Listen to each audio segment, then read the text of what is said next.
What if I told you that some buildings you can visit today were ancient before your great-great-great-grandparents were born? That structures built when Vikings roamed Europe, when the Byzantine Empire ruled, when the Song dynasty flourished, still shelter prayers, host ceremonies, and welcome visitors every single day? We live in a disposable age where buildings crack and infrastructure crumbles. Yet scattered across the world stand monuments to something we've forgotten: the art of building for eternity. These aren't museum pieces locked behind velvet ropes.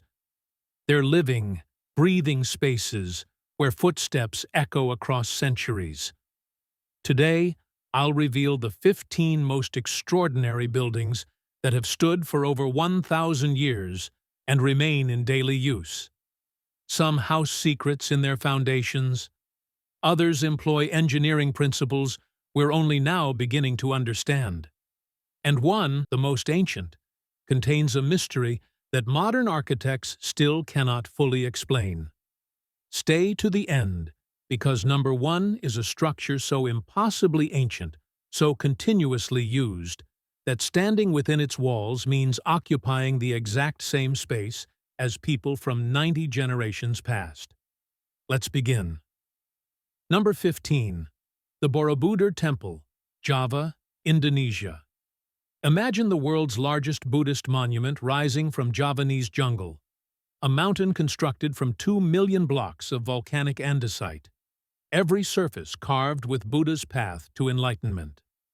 2,670 narrative panels plus 504 Buddha statues, all created before Europe built its first Gothic cathedrals. The structure rises in 9 platforms, 6 square bases, 3 circular terraces, forming a pyramid 115 feet tall. The square levels contain galleries with relief panels depicting Buddhist teachings. The circular upper terraces feature 72 stone bell stupas, each housing a Buddha statue. The entire structure was built without mortar, each block interlocking in a 2 million-piece jigsaw puzzle that has survived earthquakes and volcanic eruptions. The Sailendra dynasty constructed Borobudur between 750 and 850 CE. The monument served as temple and pilgrimage site, its design based on Buddhist cosmology. After Java converted to Islam in the 15th century, Borobudur was abandoned, eventually buried under volcanic ash and jungle. Dutch colonials rediscovered it in 1814. What few know is that Borobudur functions as a 3-dimensional mandala. Pilgrims circumambulate each level, reading carved panels that teach philosophy. The journey from bottom to top represents the soul's progression from earthly concerns to enlightenment, covering 5 kilometers of stone narrative. The most alarming part?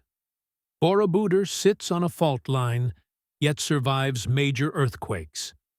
The interlocking stones allow the structure to move as a unit during seismic events, then settle back. Ancient earthquake engineering modern. Architects are only beginning to understand. That's Borobudur, philosophy made physical. A stone sermon preaching enlightenment for over 1,000 years without speaking a word. Number 14. The Basilica of San Vitale, Ravenna, Italy. Picture stepping into an explosion of color. Walls covered in mosaics depicting Christ, emperors, and saints in gold, blue, green, and purple glass that gleams as brilliantly as when Byzantine craftsmen pressed each tessera 1,500 years ago. The octagonal interior rises to a dome that seems to float. The central octagon, 20 meters across, supports a dome through 8 piers connected by arches. The dome uses hollow terracotta tubes fitted together, dramatically reducing weight while maintaining strength. Arched windows flood the interior with light. The mosaics cover every upper surface, most famously panels showing Emperor Justinian and Empress Theodora frozen in eternal procession.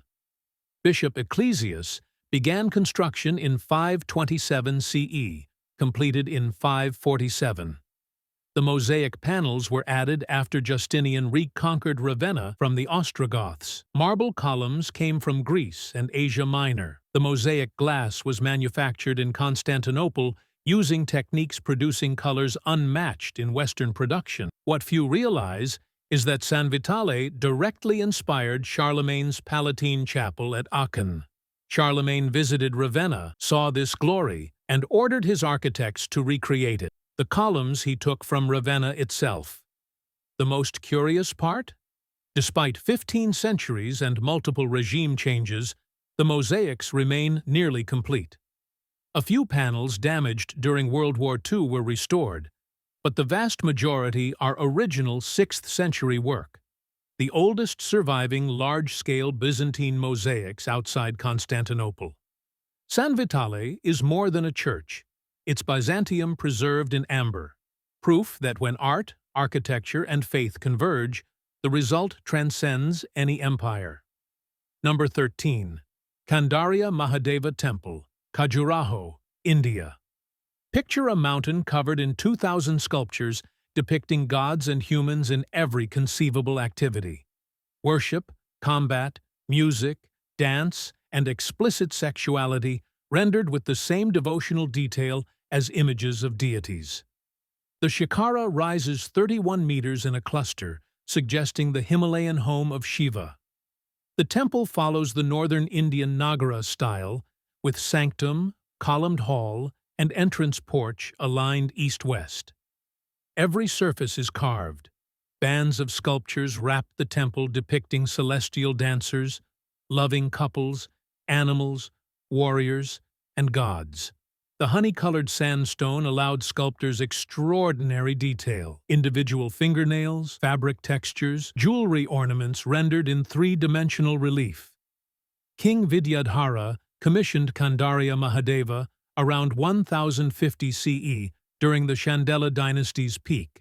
The sandstone blocks interlock without mortar.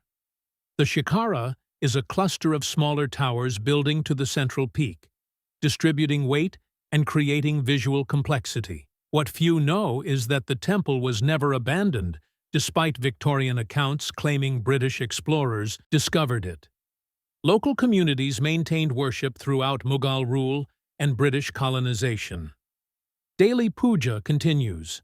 The most disturbing part? Explicit sculptures that caused Victorian scandal comprise less than 10% of carvings, yet dominate tourist literature, creating distorted understanding of a temple whose primary purpose is worship of Shiva. Kandarya Mahadeva is more than architecture. It's philosophy carved in stone, proof that spirituality encompasses all human experience, that devotion expresses through beauty and sensuality in equal measure. Number 12. Völklingen Ironworks Administration Building, Germany. While not ancient by cathedral standards, the administration building, completed in 1873, still houses offices related to site management today.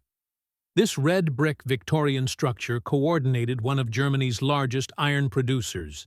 Its Gothic Revival windows, an unexpected flourish in a building dedicated to pig iron production. The engineering is straightforward. Load-bearing brick walls, wooden floor joists, slate roof, cast iron radiators. Yet its survival represents something remarkable. Most industrial buildings from this era were demolished or decayed. This survived because the facility operated continuously from 1873 until 1986, meaning the building remained in use and maintained. Karl Röchling founded the ironworks in 1873 during Germany's rapid industrialization. By the early 20th century, Völklingen produced 17,000 tons of pig iron annually. The blast furnaces operated through regime changes: French during World War I, Nazi-managed during World War II, then German again. What few realize is that the site became a UNESCO World Heritage Site in 1994, the only preserved ironworks in Western Europe. The administration building now houses site management and archives, continuing its original coordinating function just for tourists rather than production. The most alarming part? Walking through the frozen blast furnaces is like entering a metal cathedral. The administration building documented production records that now serve as historical artifacts. Völklingen proves permanence isn't achieved only through temples. Sometimes utilitarian structures built to house desks outlast the empires they served. Number 11.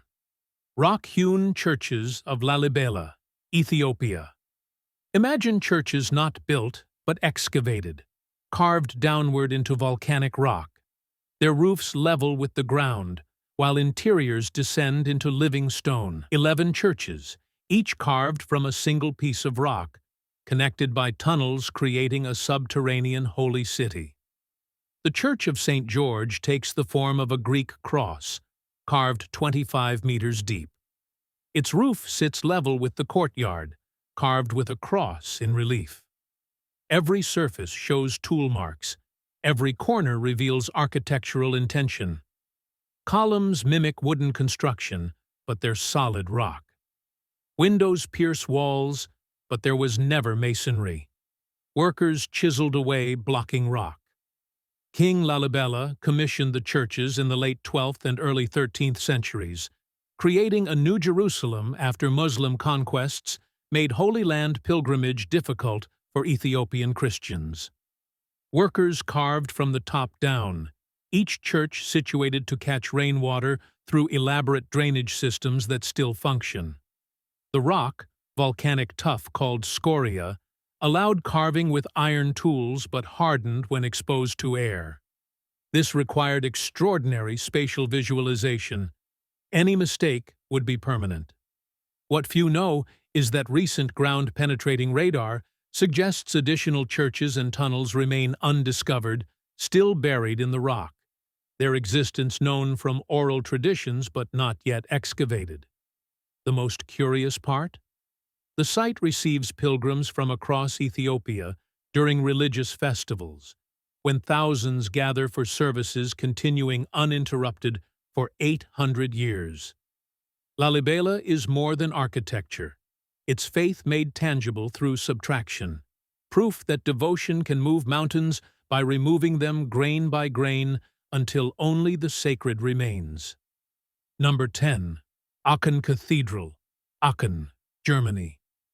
Picture Charlemagne's throne room rendered in stone and gold mosaic, a chapel built to rival Byzantine splendor in Germanic Europe. The octagonal core rises 31 meters, its dome decorated with mosaics showing Christ in majesty. That's Aachen Cathedral, Charlemagne's statement that the Holy Roman Empire would equal Rome itself. The Palatine Chapel follows Byzantine principles unprecedented north of the Alps. 8 massive piers support the central octagon, each faced with marble. The columns, antique Roman and Byzantine pieces, came from Ravenna and Rome, transported over the Alps on Charlemagne's orders. The bronze doors, cast in one piece during Charlemagne's lifetime, weigh multiple tons, yet swing perfectly balanced. Charlemagne commissioned the chapel around 790 CE as the heart of his palace complex. After his death in 814, his remains were interred here. 30 German kings were crowned here between 936 and 1531, sitting on Charlemagne's marble throne, still preserved in the gallery. What few realize is that the cathedral's treasury contains Europe's most significant medieval collections, including Charlemagne's crown, the Cross of Lothar, and fabric supposedly worn by the Virgin Mary. These drew pilgrims throughout the Middle Ages. The most disturbing part? During World War II, Allied bombing destroyed much of Aachen, but left the cathedral largely intact. Whether through accuracy, divine intervention, or pilots' respect remains debated. Aachen Cathedral is more than a church. Its empire translated into architecture, proof that Charlemagne's vision of unified Christian Europe left a permanent mark in stone. Number 9. Brihadiswara Temple, Thanjavur, India. Imagine a temple tower rising 66 meters. Its capstone a single granite block weighing 80 tons, somehow lifted to that height 1,000 years ago without pulleys, cranes, or modern machinery. The Vimana stands as a pyramid of stone, each level smaller than the last, creating a mountain dominating Thanjavur's skyline. The Vimana rises in 13 diminishing tiers, each carved from single granite blocks, fitted so precisely that no mortar was needed. The capstone sits at the summit, a feat requiring either a 4-kilometer ramp or engineering knowledge lost to time. Inside the sanctum, the lingam stands in darkness, broken only by oil lamps, as it has for a millennium. Raja Chola, I built Brihadiswara in 1010 CE at the Chola Empire's peak. The granite came from quarries 60 kilometers away, transported by elephants and thousands of laborers. The foundation extends deep underground, but exact depth remains unknown because investigation would damage the active temple. What few know is that the Vimana's shadow never falls on the ground at noon, regardless of season. The structure's proportions create this effect, which pilgrims interpret as divine geometry, the sacred never touching mundane earth. The most alarming part? The temple remains in continuous daily use. Brahmin priests perform rituals established 1,000 years ago. The temple employs 600 staff members, making it a living institution, not a museum. Brihadiswara is more than a temple.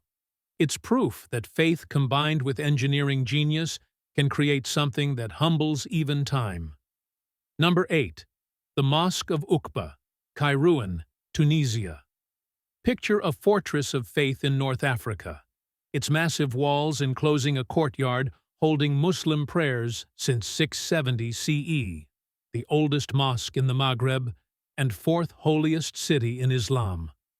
The minaret rises like a sentinel, its three-tiered structure inspiring every minaret built afterward across North Africa and Spain. The minaret stands 31 meters tall, square with each level slightly smaller, creating a stepped pyramid. The walls, over 2 meters thick, consist of stones scavenged from Roman ruins, columns and carved blocks repurposed into Islamic architecture. The prayer hall contains 414 columns, no two identical, each borrowed from different ancient structures. Uqba ibn Nafi founded Kairouan in 670 CE as a military garrison during Arab expansion. The mosque became the architectural model for the entire region, its rectangular plan copied across the Maghreb and Al-Andalus. Successive dynasties rebuilt and expanded the mosque, but maintained Uqba's original orientation. What few realize is that 7 pilgrimages to Kairouan equal 1 Hajj to Mecca, according to some Islamic traditions. The mosque holds special significance for North African Muslims. The library contains some of the oldest Quranic manuscripts written on parchment during Islam's 1st century. The most curious part?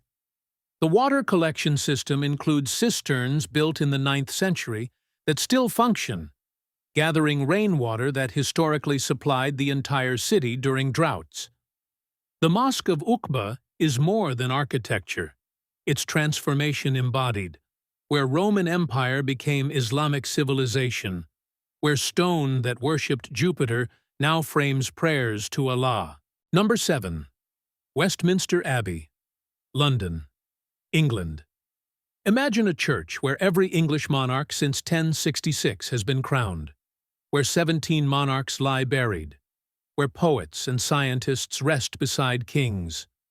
Gothic arches soar upward like frozen prayer, vaults spanning spaces that defy gravity.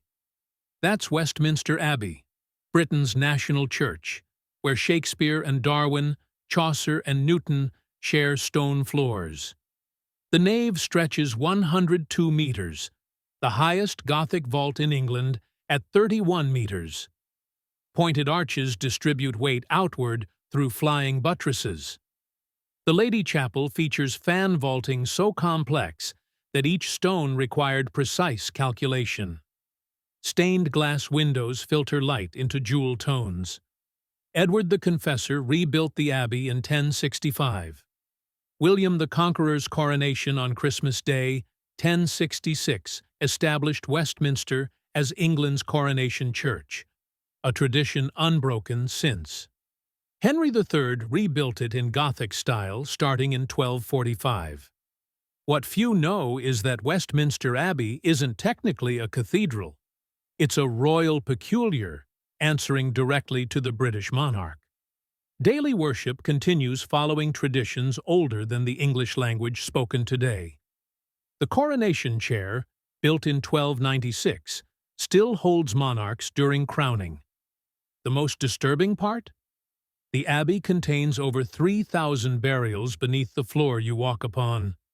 Every step treads on history, on bones including Oliver Cromwell, Elizabeth Thurfer, Mary Queen of Scots, and Charles Darwin. Westminster Abbey is more than a church.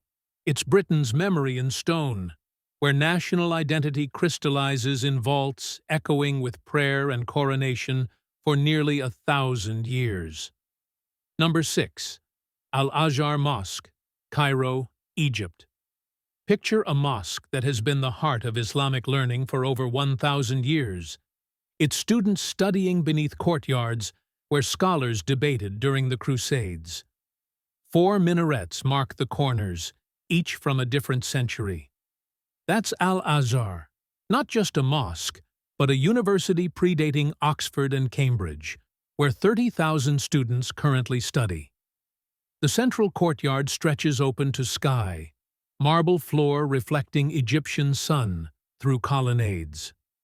300 columns support the prayer hall, each shaft borrowed from older structures, Roman temples, Coptic churches, pharaonic monuments.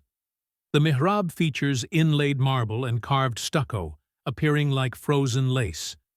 General Jawhar al-Sikili founded Al-Azhar in 970 CE, just 2 years after the Fatimids established Cairo.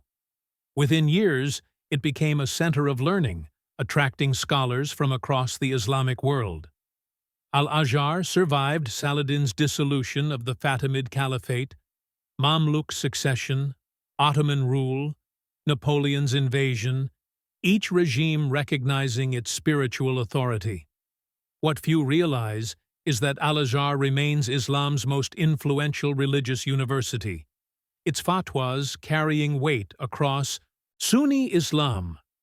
The institution taught mathematics when Europe used Roman numerals, preserved Greek philosophy when Christendom burned heretical texts. The most alarming part?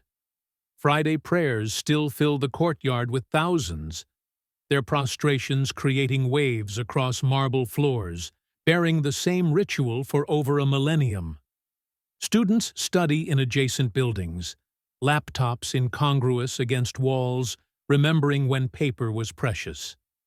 Al-Azhar is more than a mosque. It's continuity incarnate, proof that knowledge institutions can outlast empires. Number 5. Hōryū-ji Temple, Nara, Japan.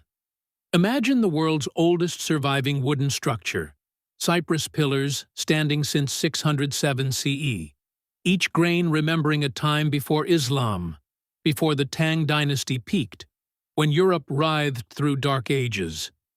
The 5-story pagoda rises on wood that hasn't been replaced in 1,400 years.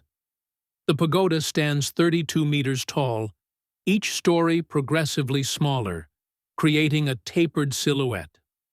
Roofs curve upward at corners, eaves supported by elaborate bracket systems called Tokyo, interlocking wooden components distributing weight without nails or metal fasteners.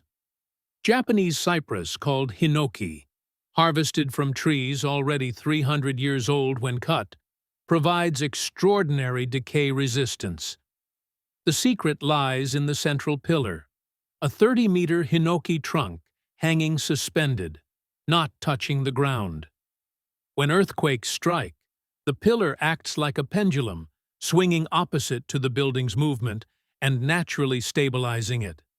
This technique, Shinbashira, appears only in the oldest Japanese pagodas. Prince Shotoku founded Hōryū-ji in 607 CE as one of Japan's first Buddhist temples. Fire destroyed the original in 670, but reconstruction began immediately using the same principles. What few know is that the wood has petrified slightly over centuries, becoming harder than when freshly cut. The joints have compressed into positions even tighter than original construction. The building has literally become stronger with age. The most curious part? No metal hardware holds the structure together. Complex joinery where pieces interlock provides all strength. Buddhist monks still perform daily services. Pilgrims still touch wood that was 500 years old when Genghis Khan was born. Hōryū-ji is more than a temple. It's dialogue between human skill and nature's patience. Number 4. The Tower of London, London, England. Picture a fortress that has been prison, palace, treasury, armory, and execution ground. Walls that held monarchs and condemned them, protected crown jewels and witnessed their theft. The White Tower rises at center, its Norman stone pale against London skies, a structure built by conquerors that became the symbol of English power. The central keep, built by William the Conqueror in 1078, stretches 90 feet tall with walls 15 feet thick at base. 4 turrets mark corners. Portland limestone clad the exterior, giving it the White name. Multiple concentric walls create a fortress within a fortress, each ring added as military technology evolved. William began construction immediately after conquering England, a statement in stone that Norman rule had come to stay. The tower served as royal residence until James I, but its reputation as prison overshadows domestic history. Anne Boleyn, Catherine Howard, Lady Jane Grey, queens who lost their heads on Tower Green. What few realize is that the tower remains a working royal palace. Yeoman warders, the beefeaters, live within walls with their families, maintaining traditions dating to 1485. Every evening, the ceremony of the keys locks the tower, a ritual performed without fail for over 700 years, even during World War II. The most disturbing part? The crown jewels rest in the jewel house, including the imperial state crown containing the Cullinan Thau diamond. 23 million pounds sterling in value, protected by walls guarding royal treasure since the 1600s. The Tower of London is more than a castle. It's British history compressed into stone, every wall whispering of coronations and conspiracies. Number 3. The Shwedagon Pagoda, Yangon, Myanmar. Imagine a mountain of gold rising 100 meters, its surface covered in 60 tons of gold leaf that blazes like a second sun. The stupa tapers to a needlepoint, crowned with a diamond-studded orb containing over 5,000 gems. That's the Shwedagon Pagoda, a golden beacon drawing pilgrims for over 2,600 years. The central stupa rises from an octagonal base, each face aligned to a cardinal direction. The gold isn't decorative. Devotees continuously add gold leaf as acts of merit. Inside the sealed chambers lie 8 hairs of the Buddha himself, making it one of Buddhism's holiest sites. The stupa's core consists of solid brick and earth, layered in concentric rings distributing weight outward. No steel reinforcement exists. The structure relies on compression and mass. The foundation extends deep into Singatara Hill, anchoring into bedrock, holding firm through centuries of monsoons. Buddhist tradition claims origins reaching back to the 6th century BCE. Historical evidence confirms major construction during the 11th century CE under Queen Shin Saobu, who donated her weight in gold to gild the stupa. What few know is that walking the marble platform, always clockwise per Buddhist tradition, creates meditation in architecture. Each directional shrine houses different Buddha images representing different days of the week. The most alarming part? During the 2016 earthquake shaking central Myanmar, modern buildings suffered damage, while the Shwedagon merely swayed, its ancient engineering superior to contemporary construction. That's the Shwedagon Pagoda, ancient yet gleaming, priceless yet freely open, solid yet somehow transcendent. Number 2. Hagia Sophia, Istanbul, Turkey. Picture a dome floating on light, suspended by what seems divine intervention rather than physics. 40 arched windows ring its base, turning solid stone into something weightless. The interior glows with gold mosaics that have witnessed emperors, sultans, and now tourists. The central dome spans 31 meters and rises 56 meters above the floor. 4 massive pendentives transition from square base to circular dome, a solution so elegant it became architecture's standard method. The walls incorporate red porphyry from Egypt, green marble from Thessaly, yellow stone from Syria. Byzantine engineers faced an impossible challenge, supporting such an enormous dome without collapse. Their solution involved lightweight bricks from Rhodes, arranged in complex arches distributing weight away from center. The mortar contains crushed terracotta that hardens over time, becoming stronger with age. Internal iron chains run through walls like tension cables in modern suspension bridges. Justinian emptied the Byzantine treasury to build Hagia Sophia, employing 10,000 workers. When Constantinople fell in 1453, Mehmed II converted it into a mosque, adding minarets and covering Christian mosaics, paradoxically preserving them. What few realize is that the building has survived dozens of earthquakes. The dome's design includes built-in flexibility, allowing slight movement without cracking. The most curious part? The building's acoustics were precisely calculated to amplify Orthodox liturgy. Muslim prayers now fill that same acoustic space, the architecture serving 2 faiths across 14 centuries. Hagia Sophia is more than architecture. It's where East meets West, where engineering becomes art, where the impossible becomes merely improbable. Number 1. Pantheon, Rome, Italy. Imagine standing beneath the largest unreinforced concrete dome ever constructed. A dome holding its perfect curve for 1,900 years, without a single crack requiring repair. Light falls through the oculus like a reverse sundial, tracking the sun across marble floors worn smooth by countless feet. That's the Pantheon, a temple that became a church, an architectural impossibility that remains Rome's most visited building. The facade rises 16 massive Corinthian columns, each carved from a single piece of Egyptian granite, transported across the Mediterranean. The bronze doors, original, cast in ancient Rome, weigh 20 tons, yet swing so perfectly balanced a child could push them. Inside, the dome soars 43 meters high, its diameter exactly equal to its height, creating a perfect sphere of space. The secret lies in the aggregate.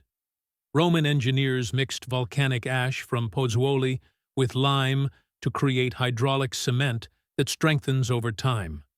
They varied the mixture as they built upward, dense travertine at base, then brick and tufa, finally pumice near the crown. The oculus, that 9-meter opening to sky, reduces the dome's weight at its weakest point, while atmospheric pressure helps stabilize the entire structure. Emperor Hadrian rebuilt the Pantheon in 126 CE. In 609 CE, Pope Boniface IV consecrated it as the Church of St. Mary and the Martyrs, an act saving it from the looting that claimed pagan temples. What few know is that the Pantheon contains Rome's monarchs. The tombs of Victor Emmanuel II and Umberto I rest in side chapels, while Raphael lies beneath the floor. Daily Mass continues. Wedding ceremonies fill the rotunda. The most alarming part? When it rains, water falls directly through the oculus onto marble floor, by design. Ancient drains beneath the floor carry water away, a 2,000-year-old plumbing system that still functions flawlessly. That's the Pantheon, ancient yet modern, pagan yet sacred, impossible yet standing. It's not just a building, it's proof that human ambition, when paired with engineering brilliance, can create something that mocks mortality itself. These 15 buildings share something beyond age and continuous use. They represent moments when human ambition transcended the practical, when builders created embodiments of civilization's highest aspirations. They remind us that permanence is possible, that our disposable age is an aberration, not an inevitability, that humans can build to last millennia if we invest the craftsmanship, materials, and vision. Walk into any of these spaces and you occupy the same volume as people 40 generations past. Your feet touch floors they touched. The same light falls through the same windows. The same walls embrace your presence as they embraced emperors and peasants centuries ago. That's not just architecture, that's immortality.